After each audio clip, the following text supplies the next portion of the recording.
I will describe in detail the 15th verse of Chapter 1, Prathopadesh, Rasmarana, of Rasaratnakara, Rasayankhand, authored by the revered Srinilatath Siddha. This fascinating text presents a highly structured, incredibly systematic approach to physiological transformation. It literally breaks down ancient human biology right alongside chemical preparation. So in this explainer, we're going to unpack the dense, coded knowledge hidden within these pages to understand exactly how this extraordinary tradition approached bodily purification and metallurgy. Now, this specific mandate is our true north for today. We're putting a massive magnifying glass over this exact section because, well, it serves as the crucial gateway to understanding the entire Rasayankhand. By strictly focusing on this verse and its immediate context, we're going to unlock the foundational rules that governed ancient biochemical experimentation. It reveals this incredibly meticulous science of exactly how external substances interact with our human physiology. Let's look directly at a scanned folio from the Rasaratnakara to ground us in the primary source material. Right here, you're seeing the beginning of Chapter 1, the Prathopadesh. Now, in the classical tradition, before any advanced chemical processing of metals could even begin, the text establishes the absolute prerequisites for the practitioner's body. It's a highly systemic approach, you know. You simply cannot alter the chemistry of outside substances without first altering the chemistry of your own biology. Section 1, Decoding the 15th Verse and Dietary Discipline. All right, so this 15th verse lays out some exceptionally strict dietary prohibitions. To break it down, the Roman transliteration emphasizes apathia, which means forbidden elements. The phraseological division and syntax precisely separate the subject, that's the practitioner, from the predicate of banned actions. The literal meaning here? It translates to an explicit, no-nonsense ban on consuming elements like mustard, specific types of gourds, and mushrooms during the treatment. And from a modern pharmaceutical science and toxicology perspective, this is absolutely fascinating. Mustard, for instance, contains compounds that alter digestive heat and liver enzymes, completely risking adverse biochemical interactions with the powerful, heavy metal-based medicines being prepared. It's like mixing oil and water, but way more dangerous. This brilliantly illustrates the massive contrast between what is forbidden and what is actually required. For pathya, or beneficial diets, the text specifically prescribes super light, easily digestible dietary formulas. We're talking things like mung yusha, a restorative mung bean soup, and odan, which is just simply prepared rice. Contrast this with the apathia we just talked about. By strictly restricting harsh, complex, or heavily sulfurous vegetables, the protocol essentially rests the gastrointestinal tract. This ensures maximum absorption and minimal toxic interaction when those extremely potent alchemical drugs are introduced to the body. But hey, this discipline isn't just physical, it's deeply psychological too.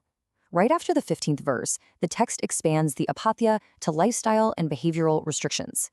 It explicitly bans sexual intercourse, sudden fits of anger, excessive worry, and even day sleeping.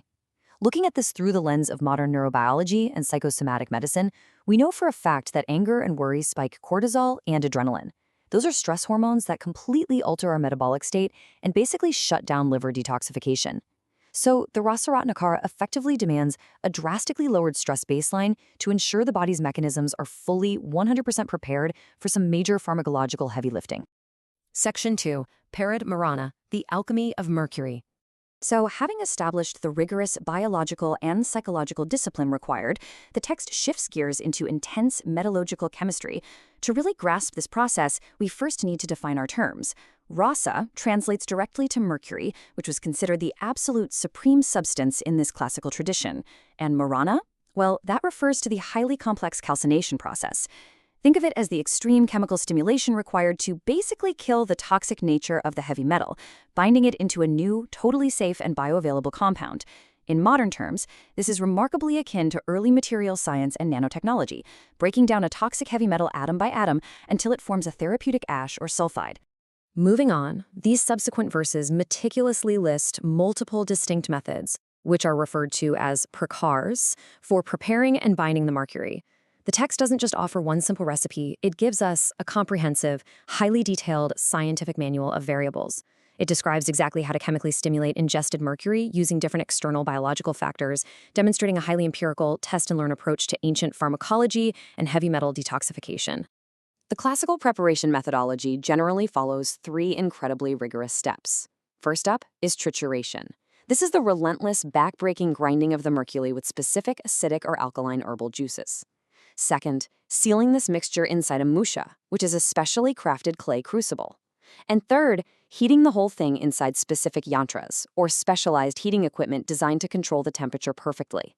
This precise, unrelenting combination of mechanical grinding and thermal processing, often over days or even months, is exactly what achieved the Marana. Now, absolutely vital to this entire process is the presence of related botanical substances used as catalysts. The text provides exact quantities for plant juices, like kumari, which we know as aloe vera, recognized by its thick, cooling succulence. It also lists kakamachi and nirgandi, alongside various purified sulfurs and specialized salts. Interestingly, if a plant displayed any physical deficiencies, like withered leaves or a lack of moisture, it was strictly discarded, no compromises. Historically and philosophically, these robust botanicals were chosen for their perceived abilities to physically and energetically break down the intense resistance of heavy metals, essentially acting as organic chemical stimulators. We really have to appreciate the sheer historical value of these classical claims. The descriptive introduction of the equipment, coupled with the meticulous documentation, reveals a highly developed scientific tradition. And we're not just seeing this here, we see very similar themes of utilizing intense heat and herbal binding across the board in the Rasaratnakara, the Charaka Samhita, and the Sushruta Samhita. Furthermore, texts like Ayurveda Prakash and Rasarnava also completely corroborate these specific methods of metal detoxification. Today, modern researchers are actively typing these ancient terms into Google Scholar and combing through PubMed review articles to study these exact methods, actively bridging the gap between classical alchemy and modern pharmacological validation. Section 3. Deha Siddhi, the philosophical purpose.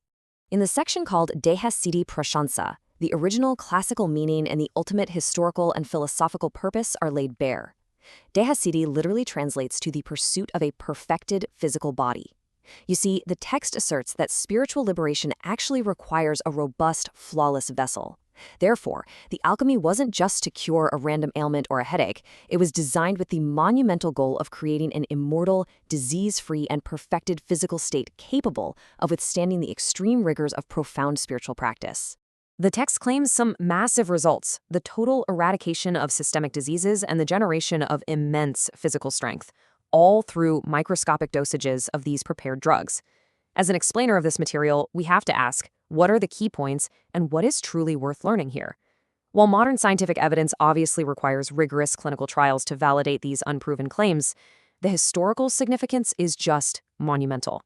The current themes highlight a deeply systemic understanding of human biochemistry well ahead of its time. The sheer ambition of ancient pharmacology leaves us with a wealth of topics, like natural heavy metal chelation and psychosomatic regulation, that hold genuine modern significance and absolutely demand further research.